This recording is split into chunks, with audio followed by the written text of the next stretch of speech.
Hey guys, it's Kay, and today we're going to be discussing the body in room 348. So I actually tried to film this, and then I was using a new vlog camera that decided to cut out, and the whole thing just stopped about halfway through. So that ended up not happening, so we're going to retry this one. So this is the body in room 348. It discusses the case of Greg Flanagan. So Greg Flanagan lived a tidy life and traveled lightly. He spent many years on the road, leaving his rolling suitcase on the floor and using it as a drawer. If he had any shirts that he wanted to remain unwrinkled, he would hang them above the suitcase, and his toiletries he would hang in a folding bag on the towel rack in the bathroom. At the end of a long day, he would slide off his worn brown leather boots and line them up by his suitcase, dropping his faded jeans on the floor and putting on cotton pajama pants. Most evenings, he wouldn't even leave his hotel room. He would crank up the AC because he liked it cold at night and sit on the bed leaning back on a propped up pillow. He would lay out a clean white hand towel with his ashtray, cigarettes, phone, a candy bar, and TV remote.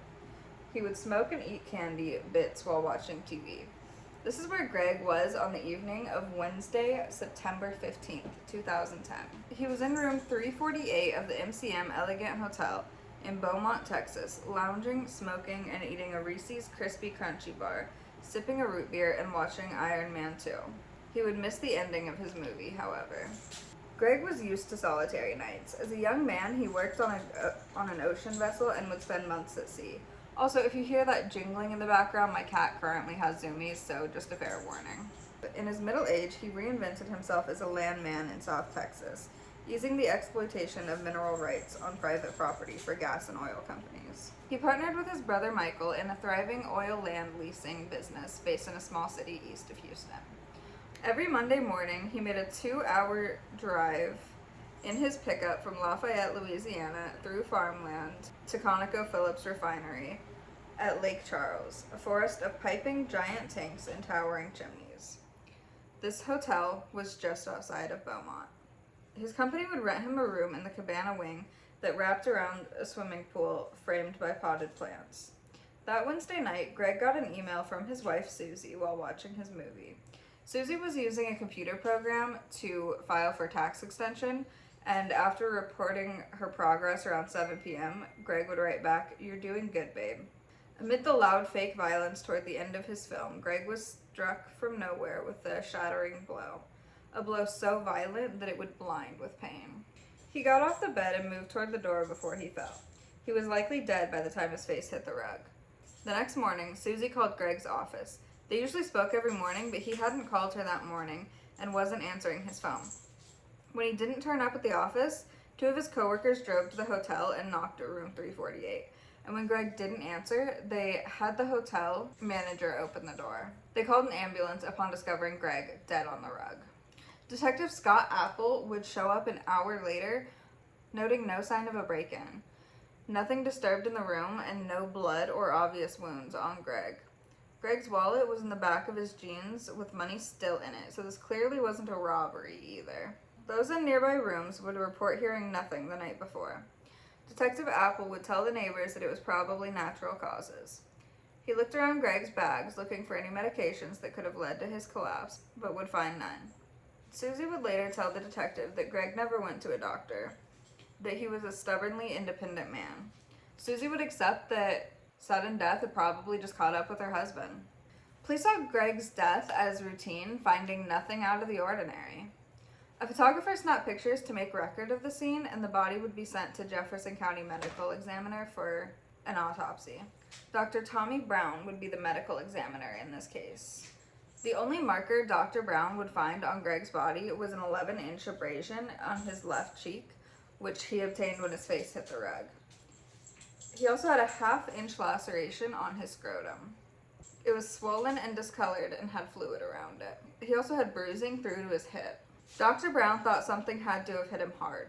When Dr. Brown opened up Greg's torso, he found a surprising amount of blood and extensive internal damage. There were small lacerations on his intestines, stomach, and liver, as well as 2 broken ribs and a hole in the right atrium of his heart. His insides reflected severe trauma. They would show that Greg was beaten or crushed to death. According to his injuries, Dr. Brown concluded that Greg would have bled out in less than 30 seconds. When Detective Apple received the surprising news, he called Dr. Brown immediately for explanation. Dr. Brown would tell Detective Apple that the man in room 348 had suffered the kind of severe internal injuries that he was used to seeing in car crash victims, or someone who'd fallen under a heavy object. There aren't many murders in Beaumont either, so Greg's was one of 10 that year. Most of them are obvious, but Greg's wouldn't be. After about 6 months of working the case, Detective Apple was stuck without answers. The evidence just didn't add up. How does a man get beaten so severely that his ribs break, inner organs tear, and heart ruptures, but there's no significant damage to his torso? As well, how could this have taken place in a hotel room without anything being out of place and nobody around hearing anything? Greg also didn't appear to have any enemies. Susie was madly in love with Greg. His brother and coworkers would say that he was universally liked in their company, and his life at the hotel rarely intersected with anyone else's.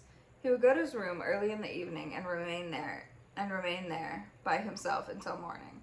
He'd never been seen at the bar and didn't socialize or drink or try to pick up women. This was a man that people liked. Apple pursued many possibilities through the fall and winter of 2010.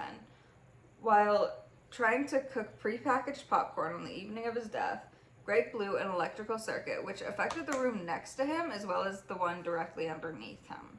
Greg called the front desk confessing his part, and the man came up to reset the breaker. This led to 2 theories. The first theory that came out of this was about the maintenance man. He had a rap sheet as being a sex offender. Could the puncture wound to Greg's scrotum and internal injuries have been caused by a screwdriver? This theory wouldn't amount to anything, though. The second theory involved a group of union electricians staying at the hotel. Many of the electricians have been staying in the hotel room right next to Greg's, 349.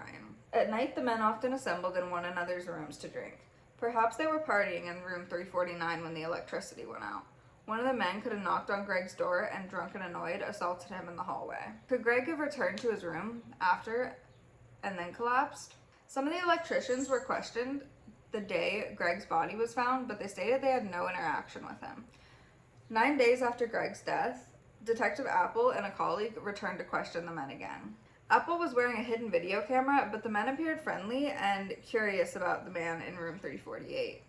The men stated they thought they'd heard Greg coughing when they returned from the bar, but that was all that they had to offer detectives. The detectives shared that they thought something might have fallen on Greg, but the men stated that nothing in the rooms would have been heavy enough to kill him. Down the hall, detectives found 3 more of the electricians who were friendly and tried to be helpful. One stated that he'd been in room 349 the night of Greg's death, but didn't hear anything happen. This theory would also go nowhere. Detective Apple worked any theory he could imagine over the months after Greg passed. He thought that perhaps Susie had had her husband killed or that his brother Michael had done it, but nothing hinted at either theory. In November, Detective Apple had the family put up a $50,000 reward, which would also produce nothing. Michael would then hire a private investigator from Houston, who was a former FBI agent. Detective Apple met with the private investigator and filled him in on the case, but would never see the man again. Susie would then call Ken Brennan, another private detective, and send him some files. Greg's story fascinated Ken due to the mystery and multiple avenues that he could explore. He questioned Susie, but would rule her out as a suspect due to not having a clear motive for killing Greg. He asked if there was anything about the crime scene that surprised her, and she said that it was warm in the room, and she thought that was odd because he liked it cold at night. So Ken met with Detective Apple to discuss the case, and the next morning the pair would visit the hotel room, and Detective Apple would show Ken the crime scene, photos, and autopsy results. Upon doing so, Ken stated that he thought he knew how Greg had died and who had done it. He called Susie to ask whether Greg was right or left-handed and which hand he smoked with, and she would say right for both questions. So when Ken was revealing his findings to Detective Apple, he said that the AC must have shut down when the breaker blew, because hotel records showed that the repairman left the room at 8:30 p.m. and Greg forgot to turn the AC back on.